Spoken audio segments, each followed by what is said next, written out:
오늘 우리에게 주신 하나님 말씀 빌립보서 2장을 봅니다. 빌립보서 2장 1절에서 11절까지 우리 받들어서 읽겠습니다. 우리 함께 일어나셔서 주의 말씀을 제가 한 절 읽고 여러분 한 절 읽고 교독하도록 하겠습니다. 그러므로 그리스도 안에 있는 무슨 권면이나 사랑의 무슨 위로나 성령의 무슨 교제나 긍휼이나 자비가 있거든 마음을 같이하여 같은 사랑을 가지고 뜻을 합하며 한 마음을 품어 아무 일에든지 다툼이나 허용으로 하지 말고 오직 겸손한 마음으로 각각 자기보다 남을 낮게 여기고 각각 자기 일을 돌볼 뿐더러 또한 각각 다른 사람의 일을 돌보아 나의 기쁨을 충만하게 하라. 너희 안에 이 마음을 품으라. 곧 그리스도 예수의 마음이니 그는 근본 하나님의 본체시나 하나님과 동등됨을 취할 것으로 여기지 아니하시고 오히려 자기를 비워 종의 형체를 가지사 사람들과 같이 되셨고 사람의 모양 담아 자기를 낮추시고 죽기까지 복종하셨으니 곧 십자가에 죽으십니다. 이러므로 하나님이 그를 지극히 높여 모든 이름 위에 뛰어난 이름을 주사 하늘에 있는 자들과 땅에 있는 자들과 땅 아래에 있는 자들로 모든 무릎을 예수의 이름에 꿇게 하시고 함께 읽겠습니다. 모든 입으로 예수 그리스도를 주라 시인하여 아버지 영광을 돌리게 하셨느니라. 아멘. 이는 하나님 말씀입니다. 혹시 여러분 스스로 자기가 가진 은사가 무엇이다 라고 이렇게 얘기할 수 있는 분이 계십니까? 난 내 은사는 이거 같아. 사람마다 다양한 은사가 있고 또 다양한 능력이 있습니다. 은사에 대해서 생각할 때 제가 들어본 은사 중에 가장 무서웠던 은사가 뭐냐면 은사가 뭡니까 물어봤더니 저 카드 긁는 게 은사더라 그런 얘기 하더라고요 누가. 은사란 무엇인가 쉽게 정의하면 내가 잘할 수 있는 것, 내가 기쁘게 할 수 있는 것, 했는데 옳고 유익한 것, 그게 은사예요. 첫째, 은사란 옳고 유익해야 됩니다. 도적질과 도박을 은사라 그럴 수 없어요. 이건 아무리 열심히 해도 좋은 결과가 나지 않고 옳은 것, 유익한 것은 아니에요. 술 마시는 게 은사다. 그건 절대 은사가 될 수 없습니다. 왜냐하면 그거는 옳은 것이 아니기 때문에 그래요. 또 은사란 둘째, 내가 잘할 수 있는 거에 대해요. 저는 아무리 요리를 하려고 그래도 잘 할 수가 없어요. 이거는 태어나기를 그렇게 태어난 것 같아요. 근데 설거지 하나는 또 기가 막히게 해요. 그러니까 저에게 있어서 요리는 은사가 아니어도 설거지는 은사일 수 있다. 교회가 서로 잘할 수 있는 은사를 존중해주면 아주 행복한 교회가 됩니다. 그런데 나는 이렇게 잘할 수 있는데 너는 왜 못해라고 얘기한다면 그 교회는 행복하지 않게 돼요. 세 번째 은사는 할 때 기쁘게 할 수 있어야지 됩니다. 여러분 좋아하는 일은요 해도 지치지 않고 힘들지 않습니다. 그런데 억지로 하게 되면 남이 시켜서 하게 되면 내가 하기 싫은데 억지로 떠맡아서 하게 되면 결국 터져요. 자기 은사라고 하는 것 아는 것 굉장히 중요한 겁니다. 또 다른 사람의 은사가 저것이구나라고 하는 걸 존중해 주는 것도 굉장히 중요합니다. 여러분 우리 자녀들 은사 잘 찾아줘야 돼요. 애가 기쁘게 하고 잘할 수 있는 게 미술인데 음악 시키면 안 돼요. 왜 은사에 대한 말씀을 드리느냐? 오늘 풍성한 삶 세 번째 빌립보서를 보다 보니까 빌립보서의 주제 가운데 은사가 등장을 합니다. 여러분 은사가 많은 교회는요 은사 때문에 부흥하기도 하지만 은사 때문에 문제가 생기기도 해요. 고린도전서 12장에 보니까 하나님께서 사랑하는 사람들에게 은사를 주셔서 고린도 교회의 교인들이 은사가 많아졌습니다. 그걸로 인해서 교회가 커졌어요. 처음에는 행복해 보이는 듯 했는데 그 은사 때문에 싸우기 시작했습니다. 그래서 우리가 알듯이 고린도전서 12장의 은사장을 통해서 이런 은사가 많다라고 얘기를 하면서 13장으로 뭐가 넘어갑니까? 너희들이 아무리 은사가 많아도 사랑이 없으면 아무것도 아니다. 은사장 다음에 바로 고린도전서 13장 사랑장을 얘기하는 거예요. 빌립보 교회가 비슷한 시기에 교회가 성장하기 시작했습니다. 좋은 사람들이 모이기 시작했어요. 그런데 어느덧 사도 바울이 감옥에 갇힌 것을 알고 그 자리를 차지하기 위해서 사람들이 자기 은사를 뽐내기 시작했습니다. 내가 은사가 있으니까 지도자 역할을 이렇게 해야 돼. 내가 은사가 있으니까 교회에 리더십을 가져야 돼 라고 얘기하면서 사도 바울이 나는 감옥에 갇혀서 복음의 진보를 이뤘는데 너희는 지금 무엇을 하느냐? 진짜 풍성한 삶을 원하느냐? 복음적 삶을 원하느냐? 그러면 그 은사를 자랑하지 말고 겸손해라. 그게 오늘 빌립보서 2장의 주제가 되는 겁니다. 고린도전서의 은사에 대한 얘기를 하고 사랑을 얘기했듯이 빌립보 교회에다 은사를 얘기하고 겸손을 얘기합니다. 그러니까 이 두 개를 합치면 어떻게 돼요? 사랑과 겸손이 은사보다 중요하다. 그 사랑과 겸손을 합친 것이 무슨 마음이냐? 예수 그리스도의 마음이다. 그게 5절이에요. 5절 한번 같이 읽어볼까요? 시작. 너희 안에 이 마음을 품으라. 곧 예수의 마음이니. 예수의 마음을 품는다라고 하는 건 너희들이 재주가 없어도 좋다.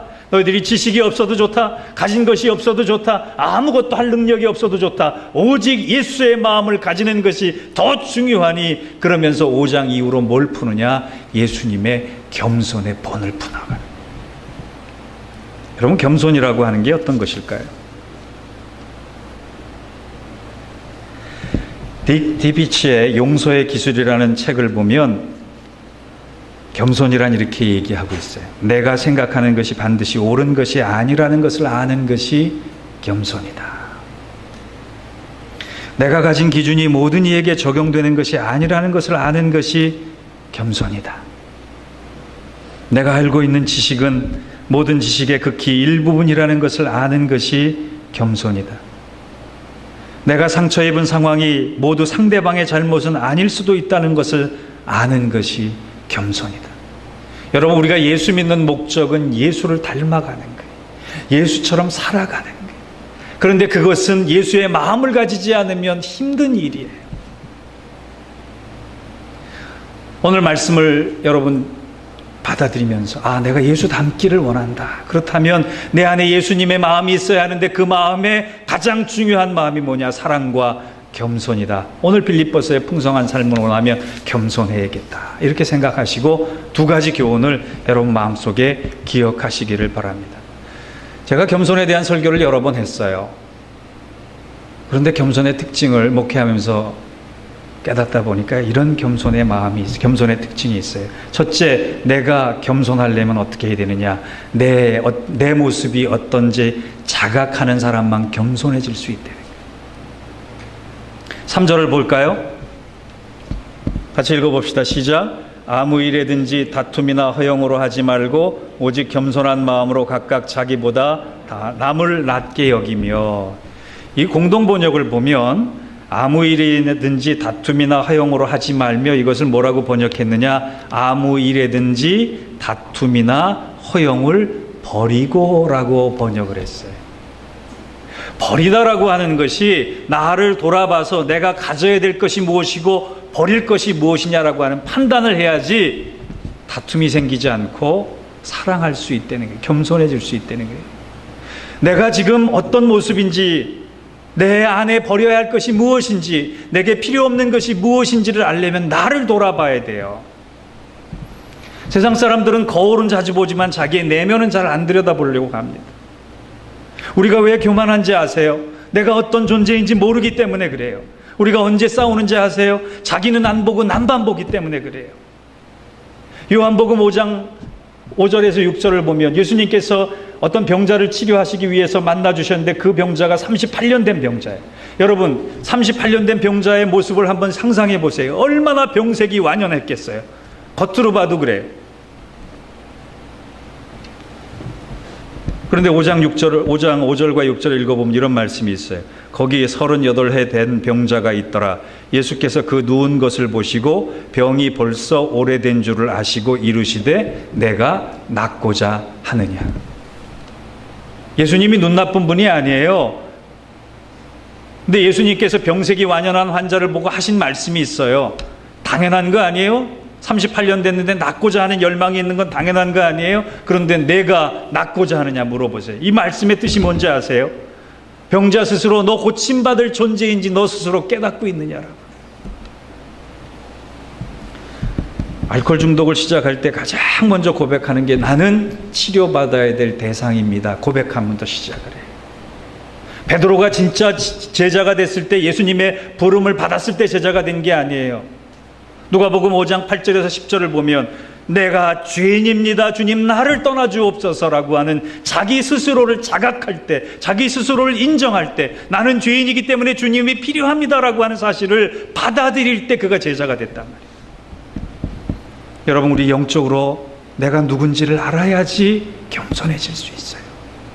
그렇지 않으면 교만해집니다.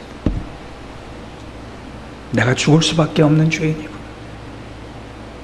이 추하고 추한 나의 마음 속에 주님이 거하실 수 없어서 나를 떠나실 수밖에 없구나라고 하는 내 믿음과 내 인생과 내 삶에 대한 자각이 있지 않으면 자기를 돌아보지 않고 주님이 계신지 안 계신지도 모르는 교만한 상태에 이르게 됐단 말이에요. 여러분, 교만이란 처음부터 시작되는 거 아니에요. 저 처음부터 교만한 사람 못 봤어요. 하나님이 우리를 부르실 때는 겸손한 모습으로 부르세요. 겸손하게 만드셔서 부르세요. 실패도 하게 하시고, 좌절도 하게 하시고, 방황도 하게 하시고, 굶주리게도 하시고, 외롭게도 하시고, 병들게도 하시고, 그래서 내가 스스로 연약하구나라고 하는 깨달음을 가지고 하나님 앞에 나오게 하세요. 그런데 어느 순간 내가 이제 하나님 없이도 살 것 같다라고 하는 생각을 내 마음에 가질 때 난 겸손을 아무리 가장해도 겸손하지 않은 거예요. 그는 교만한 거예요.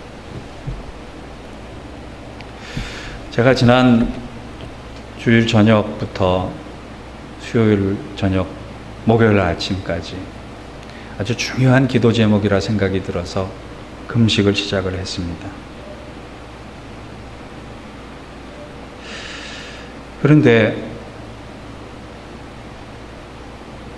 문제를 놓고 다른 사람을 놓고 기도를 하기 시작하는데, 기도할 때마다 하나님이 자꾸 저한테 너를 봐라 그러시는 거예요. 하나님 앞에 나가서 마음에 무릎을 꿇고 기도하면 할수록, 기도가 깊어지면 깊어질수록 문제가 보이지 않고 중보기도 대상이 보이지 않고 자꾸 죄가 보이는 거예요.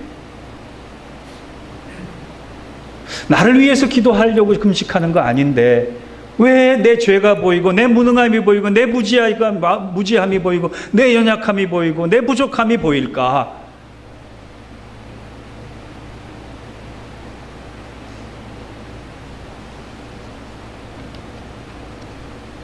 금식 마지막 날 하나님께서 제게 이런 깨달음을 주셨어요.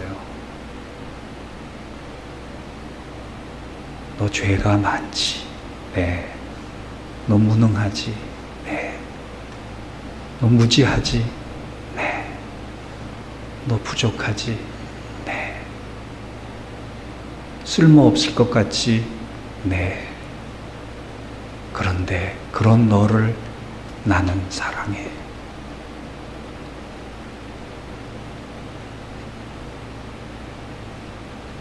그런 아주 쓸모없을 것 같은 목사 하나를 사랑하시는 하나님의 사랑이 제가 품고 기도하는 그 중보기도 대상을 왜 사랑하지 않겠느냐고 말씀하시는 거예요. 세상에 버러지 같고 세상에 쓸모없는 너까지도 사랑하는데 내가 왜 그 사람을 사랑하지 않겠니라고 물어보시는 거예요.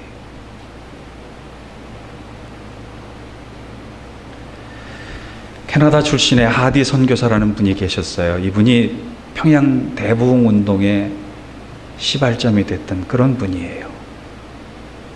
그분이 처음에 이 멀리 떨어진 조선까지 이 선교하러 올 때까지는요, 주님의 마음을 품었던 사람이에요. 그런데 어느덧 후배 선교사들이 오고 조선인들의 그 미개한 삶을 보니까 마음속에 주님의 마음이 없어졌어요. 교만한 마음이 들어왔어요. 후배 선교사들이 내 마음대로 움직였으면 좋겠고, 영향력과 물질에 좀 넉넉함이 생기고 생활이 익숙해지니까 조선 사람들이 그렇게 미개할 수 없어 보이는 거예요. 정죄하기 시작했어요. 선교사로 사는 것이 너무나 힘들었습니다. 모양은 있는데 그 안에 십자가가 없어지기 시작했어요. 사역의 열매도 없고 영적인 삶은 지쳐만 갔을 때 하나님께서 그를 다시금 강권하게 세우셔서 어느 날 집회 때 회개의 영을 허락하셨어요.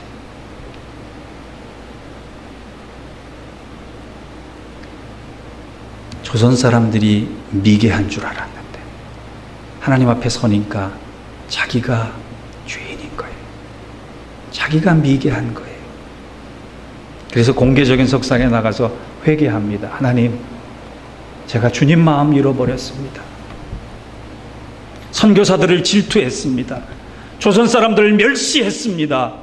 그런데 돌아보니 나 같은 죄인이 없습니다. 나를 용서해 주옵소서라고 하는 고백을 하는 순간에 사람들이 줄줄이 나와서 자기 죄에 대한 고백을 합니다. 그게 평양 대부흥운동의 회개 시작이에요. 그가 주님의 마음을 가지기 시작했을 때, 그가 자기를 돌아보아서 자기 스스로를 자각했을 때 내가 얼마나 교만했던가를 알게 되는 순간 겸손해지고, 그 겸손함은 자기도 살고 남도 살리는 일을 시작하게끔 만들었다는 거예요.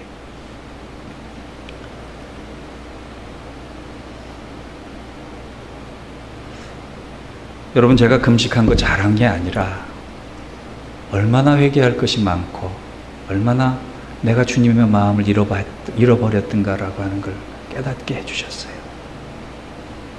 사랑하는 성도 여러분, 우리 풍성한 삶은 다른 것이 아니라 내가 죽을 수밖에 없는 죄인이었는데도 불구하고 나를 사랑하시고 여전히 붙들고 계시는 주님의 마음이 내 마음에 들어오는 순간 나는 겸손해지고, 이 겸손이 나도 살리고 남도 살릴 수 있게 되는 것입니다. 이 한 주간 자기를 돌아보며 영광의 자리만을 구하는 사람이 아니라 십자가의 길, 주님의 마음을 간절히 구하셔서 영적인 그 겸손함 위에 쏟아부어지는 하나님의 은혜가 충만해지시는 여러분들 되시기를 주의 이름으로 축원합니다. 두 번째, 겸손의 특징이 뭐냐?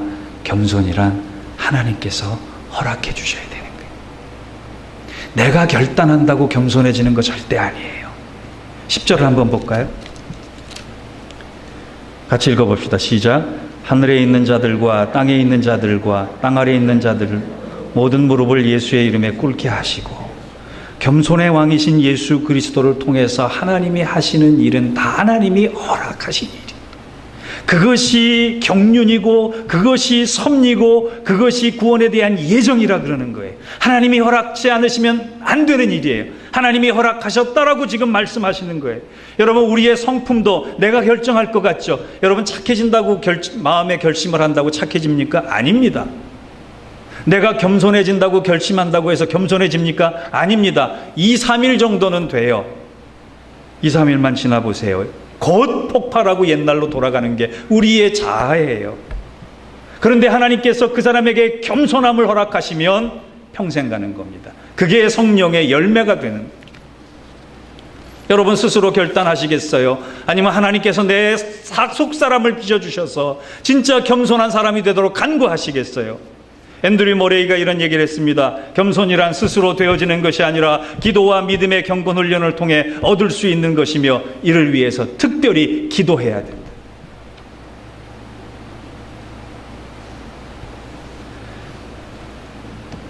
겸손이란, 제가 수요일 날 기운이 좀 없어가지고요, 마이크대를 붙잡고 설교를 했어요. 그랬더니 그렇게 생각하셨대요. 우리 목사님 기운 없어 보이는데 겸손해 보인다. 상대방한테 이렇게 머리 숙이는 게 겸손이 아니에요. 상대방한테 좀 옷무새를 이렇게 갖추고 이렇게 착하게 보이는 게 겸손이 아니에요. 그건 겸손이 아니라 교양이자 상식이에요. 목사든 장로든 전도사든 권사든 집사든 겸손하다라고 하는 것은, 하나님, 내가 하나님 아니면 죽겠습니다. 하나님이 나를 만져주시지 않으면 망합니다. 나는 하나님 없으면 죽습니다라고 하는 절박한 마음을 가지고 나를 변화시켜 주옵소서. 내가 새롭게 되길 원합니다. 나 한 사람을 통해 하나님의 무한한 일들이 이루어지길 원합니다. 그렇게 매달리는 그 사람이 겸손한 사람이에요. 그런데 그 사람은 어떻게 되느냐? 기도하는 사람이 되는데 기도하는 사람은 겸손하지 않으면 기도가 안 되는 거예요.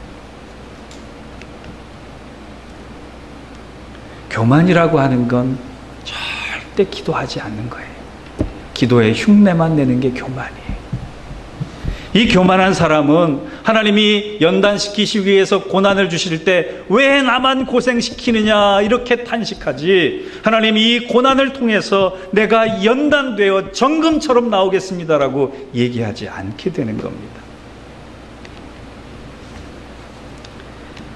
사도 바울은 고린도후서 1장 9절에서 내가 복음을 전하다가 얼마나 큰 고난을 당했는지 모른다 그렇게 고백을 해요. 그런데 그 고난이 어느 정도 큰지 아세요? 힘에 겨운 고난으로 시작해서 살 소망까지 끊어진 고난이고 그 다음에 더해져서 사형 선고까지 받은 것 같은 고난이다. 여러분, 우리가 당하는 어려움들이요, 나에게 사형 선고 같은 고난이라고 하면 이게 마지막 고난인 것처럼 감당할 수가 없는 거예요.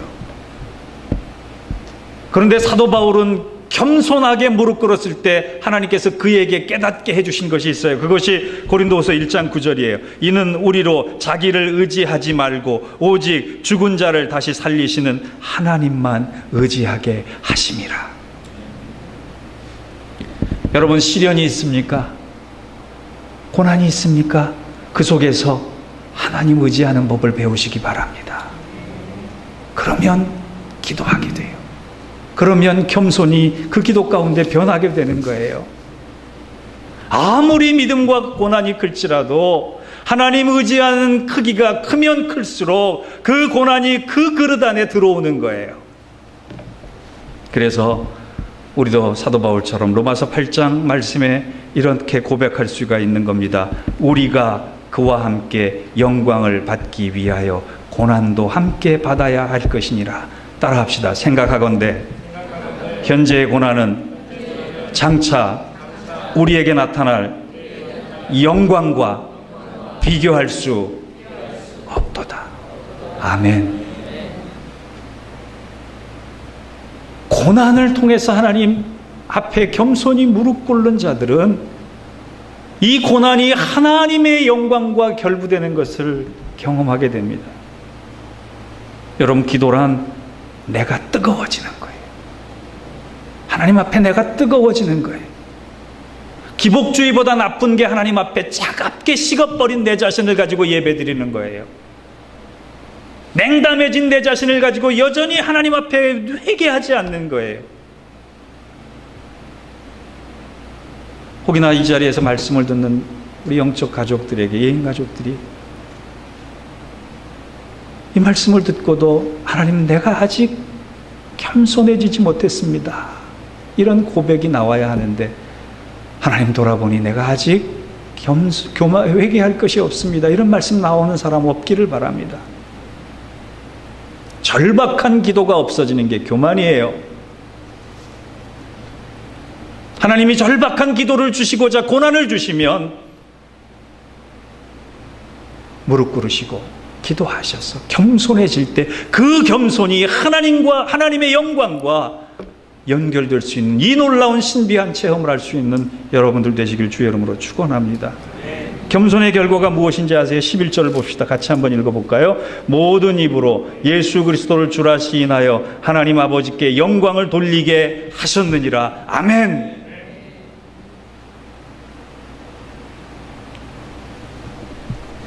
어떤 글에서 읽었는데 그 글을 통해서 저 자신을 돌아봤습니다. 어느 목사님이 새벽기도 때 눈물 흘리며 기도하고 있었어요. 하나님, 내가 이렇게 열심히 목회하는데, 내가 이렇게 밤낮 없이 뛰고 있는데 왜 교회가 부흥이 안 됩니까? 왜 성도들이 변하지 않습니까? 그때 주님께서 그 목사님에게 다가오셔서 이렇게 물으셨대요. 너 나 때문에 행복하니? 제게 물으시는 것 같았어요. 정 목사야, 너 나 때문에 행복하니? 여러분 스스로에게 한번 물어보세요.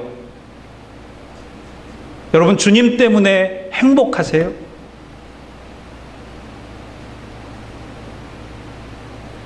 제가 뭐라고 대답했는지 아세요? 주님, 저 목숨 바쳐 충성했는데 행복하지 않아요?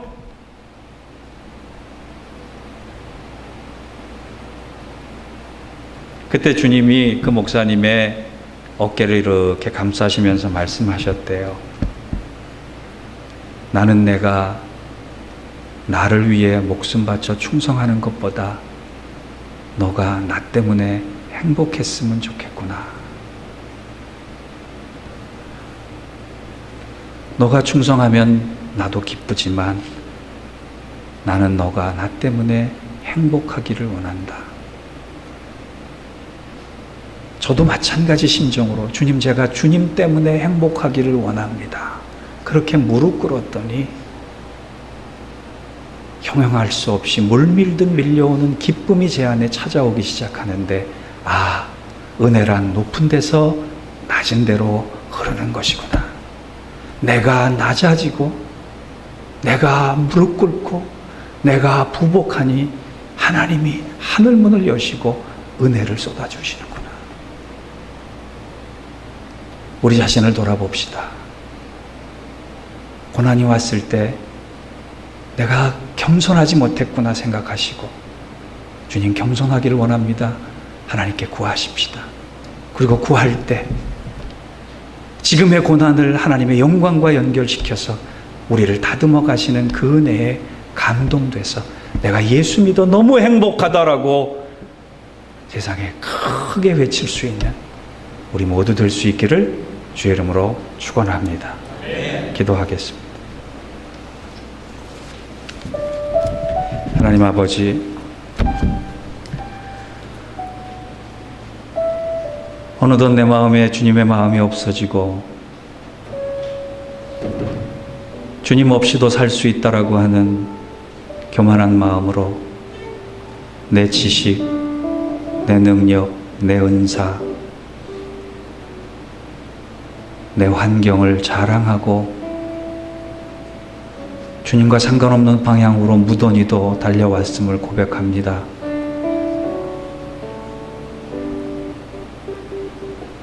잠들지 말아야 될 때 잠들었고, 깨어 기도할 때 깨어서 기도하지 못하고 주님의 마음을 얼마나 아프게 했는지 모릅니다.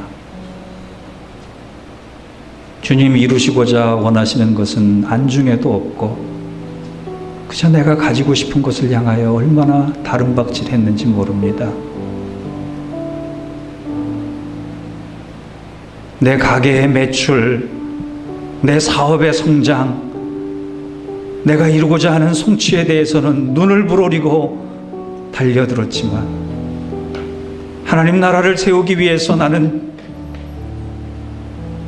얼마나 게을렀는지 모릅니다. 그런 내 자신이 어느덧 주님과 멀리 떨어져 있음을 깨닫고